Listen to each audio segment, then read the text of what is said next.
मेरे दोस्तों, बहुत बहुत स्वागत है आपका अपने चैनल सावित्री साहित्य अकेडमी में। तो आज की जो मेरी वीडियो है वो बहुत महत्वपूर्ण है। क्यों?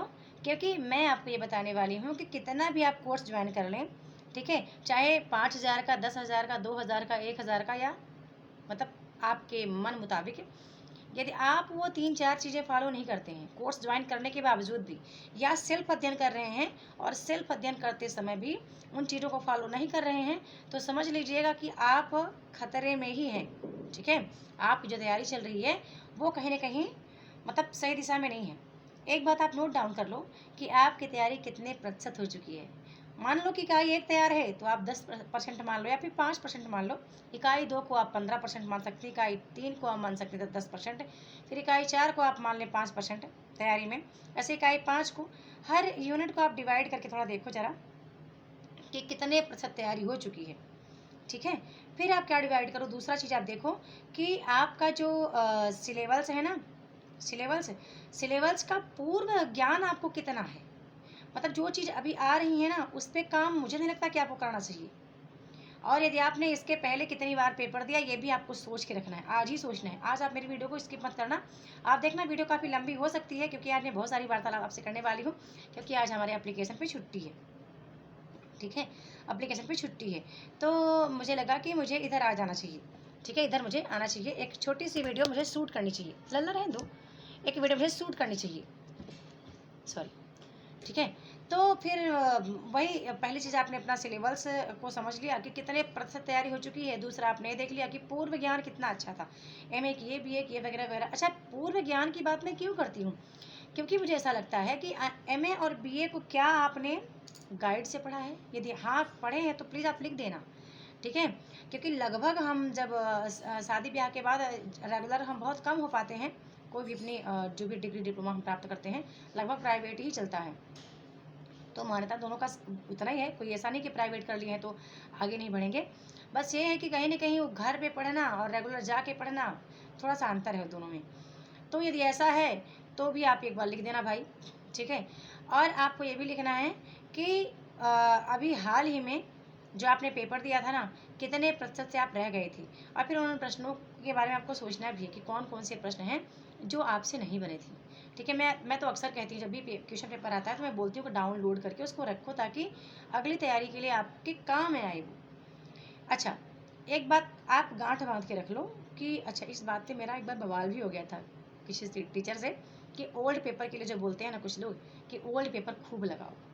मेरी सलाह मानो, ओल्ड पेपर को 2 से 3 बार से ज़्यादा आपको लगाना ही नहीं है, और ना ही ओल्ड पेपर इतना रिपीट होता है। अब पैटर्न बदल गया। ठीक है, पिछले 2022 से पेपर का लेवल हार्ड हुआ है। हार्ड क्यों? क्योंकि पुस्तकों से प्रश्न आते हैं।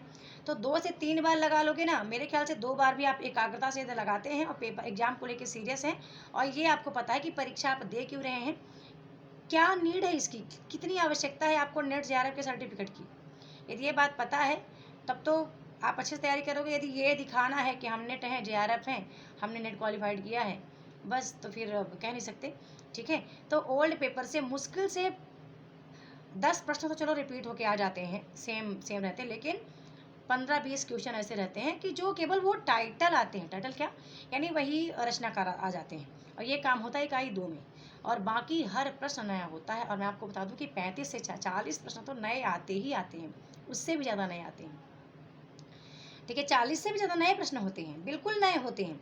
और जो पुराने लेखकों के नाम आ जाते हैं, उनकी रचनाएं आ जाती हैं। बाकी पेपर का पैटर्न कूट में आता है तो वो भी लगाने में समय लगता है, उसको भी अभी कौन कौन करेगा, जो थोड़ा सा अच्छे से रिवीजन वगैरह अभी चल रहा है, जिनका अभी से स्टार्ट हो गया है। ठीक है, मतलब आप आगे का पढ़ भी रहे हैं, पीछे का रिवीजन भी कर रहे हैं, और साथ ही साथ अपना स्वमूल्यांकन एक कोरे कागज पे भी कर रहे हैं। मतलब जब मन लगे ना, तो एक पेज लिया और डिसाइड कर लिया कि आज पात्रों पात्रों को अच्छे से पढ़ना है, फिर आज मेरे को हर विधा का प्रकाशन बस पढ़ लेना है, आज मुझे याद रखना है कि कितने कहानियों के नाम मुझे अच्छे से याद हैं। ठीक है, तो ज़्यादा मतलब अपने नोट्स पे डिपेंड मत रहा करो, कुछ डिपेंड आप अपने पर रहो, क्योंकि एक चीज़ तो बहुत सत्य है कि जितने का जिस क्वेश्चन का उत्तर आपको आता है, तो ध्यान रखना, बिना ऑप्शन देखे आप उसका उत्तर आपका दिमाग तुरंत कैच करता है। है ना, तुरंत ही कैच करता है। यदि मान लो कि आपका बंटी आ गया तो तुरंत आप मन्नू भंडारी का नाम आपके माइंड में आएगा कि ठीक है, मन्नू भंडारी का उपन्यास है। तो इसी तरह आप थोड़ा सा माइंड लगा सकते हैं कि ये तो हर विधा पे लागू हो सकती है, हर प्रश्न पे लागू हो सकता है। यदि आपकी तैयारी बहुत बेहतर रहेगी, और बेहतर रहेगी नहीं, करनी पड़ेगी, अभी से करनी पड़ेगी, और आज से तो आपको करनी ही करनी। क्योंकि आज मुझे एक चीज़ का बहुत बुरा लग रहा था। मैं तो काफ़ी मित्र मतलब होली वगैरह मनाते हैं, मैं भी मना लेती हूँ, थोड़ा बहुत बच्चों के साथ मौज मस्ती कर ही लेती हूँ, ठीक है।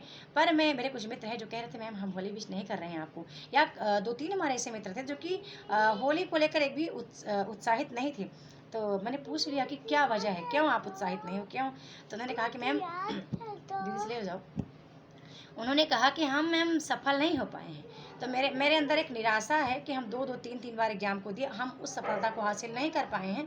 तो हमारा मन नहीं होता कि हम कोई त्योहार को मनाएँ, बस बच्चों के लिए जो भी बनाना होता है बना खिला देते हैं, और लेकिन हम उतने उत्साहित नहीं होते हैं। उसकी वजह क्या थी कि वो अपनी सफलता से निराश हैं। अब मैं आपको बता दूँ, सबसे ज़्यादा ये चीज़ें महिलाओं के साथ होती है, ठीक है? क्योंकि उनके पास घर गृहस्थी काम बहुत होता है, वो समय कम निकाल पाते हैं।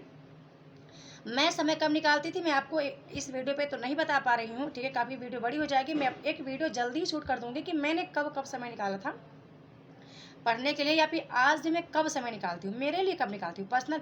चलो, एक एज ए टीचर मैं आके पढ़ाती हूँ एप्लीकेशन पे, तो वो एक अलग बात हो गई, जहाँ मुझे पर्सनल खुद के लिए पढ़ना होता है। अब खुद के लिए पढ़ने का मतलब है कि मैं आपको पढ़ा पाऊँ। अब ऐसा तो नहीं कि मैं खुद ने पढ़ लिया, मेरे को किसी के सामने बोलना नहीं है, मुझे तो आपके सामने बोलना है, एक्सप्लेन करना है ना। कोई भी चलो, मैंने हम गद्यांश गद्य गद्य मैं आपको पढ़ा रही हूँ, उसकी पटकथा मुझे प्रॉपर आनी चाहिए।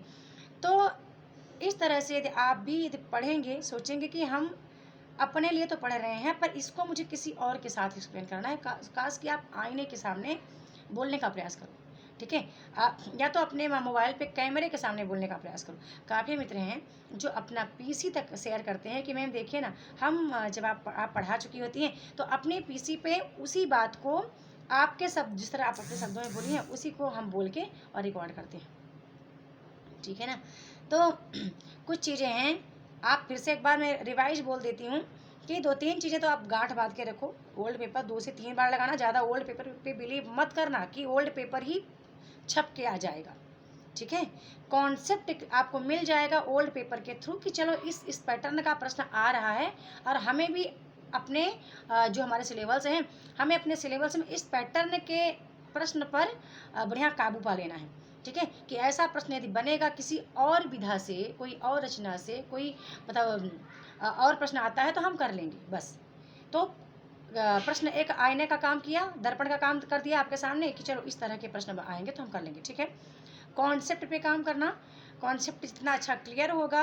यदि मान लो कॉन्सेप्ट किसको बोलते हैं, कोई कहानी आपने पढ़ ली, अब एक कहानी आपने पढ़ी और उस कहानी से बनने वाला कितना भी प्रश्न बन जाए, ठीक है, पात्रों को लेकर के, प्रकाशन वर्ष को लेकर के, विषय वस्तु को लेकर के, उद्देश्य को लेकर के, कहानी में आए हुए स्थानों को लेकर के, कहानी किस पत्रिका में छपी है उसको लेकर के, कहानी के संपादक कौन रहे हैं उसको लेकर के, ठीक है, कहानी के लेखक कौन है, लेखक का जन्म समय क्या है, जन्म स्थान क्या है, कहानी किसकी प्रेरणा से लेखक ने लिखी है, वगैरह वगैरह, ठीक है। जो भी स्त्री पुरुष पात्र हैं, नायक नायिका पात्र हैं, ठीक है, जो कुछ गौड़ पात्र हैं, तो यदि किसी एक कहानी को आपने अच्छे से पढ़ लिया, अच्छे से पढ़ा आपने, ए टू जेड पढ़ा, तो कॉन्सेप्ट आपका क्लियर हो गया। अब वहाँ से कोई ये प्रश्न बन के आएगा, आप उसको कर पाएंगे।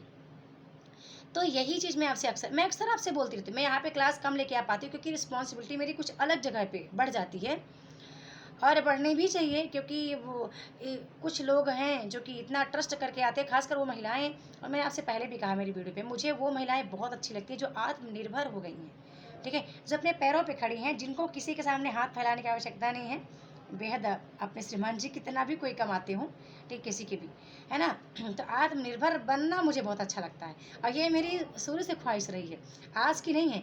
मैंने ट्वेल्थ मेरा पास हुआ था, तो मैं कॉलेज भी ज्वाइन किया, मैंने कॉलेज भी जाती थी पढ़ने, और उधर मैं एक स्कूल में पढ़ाती भी थी, और मैंने कंप्यूटर क्लास भी ज्वाइन की थी, ठीक है। तो मतलब बहुत सारे काम, मतलब शुरू से ही मैं ऐसी थी। उधर मैं एमए कर रही थी, और मैंने एक कॉलेज स्कूल भी ज्वाइन कर लिया था, और घर का काम जो घर का स्कूल है उसका तो वो तो पूछो मत, उससे बढ़कर तो वो लोग हो ही नहीं सकते जो बाहर का काम कर रहे हैं ना। तो ये मेरी शुरू से लगन रही है। काश कि मेरी एक एक बात आपने पकड़ा होगा, आपने समझा होगा, आपने सुना होगा कि पहला कितने प्रतिशत आपकी तैयारी हो चुकी है, ये जांच लो। हर यूनिट को डिवाइड कर लो 10-10% में, और देख लो कौन कौन सा यूनिट अभी अच्छे से तैयार नहीं हुआ, एक भी तैयार नहीं हुआ, या तैयार हो रहा है कि नहीं हो रहा है, वगैरह वगैरह। ठीक है। दूसरा, आपने देखा कि पूर्व ज्ञान कितना अच्छा है, क्योंकि मैं देख रही हूँ कि सबसे ज़्यादा डिस्क्वालीफाइड होते हैं नेट के एग्ज़ाम में। सबसे ज़्यादा तो डिस्क्वालीफाइड हैं, क्वालिफाइड बहुत कम होते हैं। इसकी वजह क्या है? मतलब हर बार ना वही लोग आ जाते हैं जो लोग मतलब पहले से एग्जाम क्वालिफाई किए होते हैं। तो जैसे कि मैं ही हूँ, तो मैं तो शौकिया बैठ जाती हूँ। ठीक है। मुझे आपके साथ काम करना है, तो मुझे ये है कि चलो मेरा कॉन्फिडेंस लेवल थोड़ा सा मतलब अच्छा रहता है कि चलो मैंने इसको निकाला है। ठीक है। और यदि मैं फर्स्ट पेपर में पहले भी कमांड अच्छा बना के रखी होती, शायद आज मैं 6 बार JRF होती। तो वही मैं देख रही हूँ कि कुछ चीज़ें आपको छोड़नी नहीं है, चाहे फर्स्ट पेपर हो, सेकंड पेपर हो। पेपर 1 इतना है कि 25 से 28 क्वेश्चन भी आप करेंगे, आपके लिए अच्छा रहेगा। पेपर 2 पे आप जितना ज़्यादा कर सकते हैं, मैं कोई आपको टारगेट सेट करके नहीं दे रही हूँ। मैं आपको एक चीज़ और सेट कर सकती हूँ कि मेरा टाइम टेबल क्या हो सकता है पढ़ाने पढ़ाने का। घर गृहस्थी परिवार बच्चे कोई भी मतलब चलता रहता है, तो मैं कैसे अपने टाइम को मैनेज करके कर ले रही हूँ, और मैंने किया भी है। बस ये चीज़ आप मुझसे सीख लेना। और बाकी बहुत सारी बातें हैं, मेरी बहुत पिछली वीडियो पड़ी होंगी, प्लेलिस्ट पे जाएंगे आपको मिल जाएंगी। तो आई होप कि आपको मेरी बात समझ में आई होगी। ठीक है। आज क्लास में छुट्टी है, तो मैंने कहा मैं आपको थोड़ा सा मोटिवेशन देती हूँ कि अभी आप ना निराश होकर बैठने से बेहतर होगा कि आप अभी से बेहतर करो। और हर चीज़ को आप ना पहले अपने अंदर अपने आप में झांक कर देखो कि कहाँ कमी कहाँ है, कमी कहाँ पे, क्या चीज़ें हैं जो नहीं बन रही हैं। ठीक है। प्रश्नों पे क्रॉस लगाओ ना। ओल्ड पेपर पढ़ने बैठते हैं तो क्रॉस लगा दो कि ये ऐसे प्रश्न मुझको बिल्कुल नहीं आते हैं, है ना।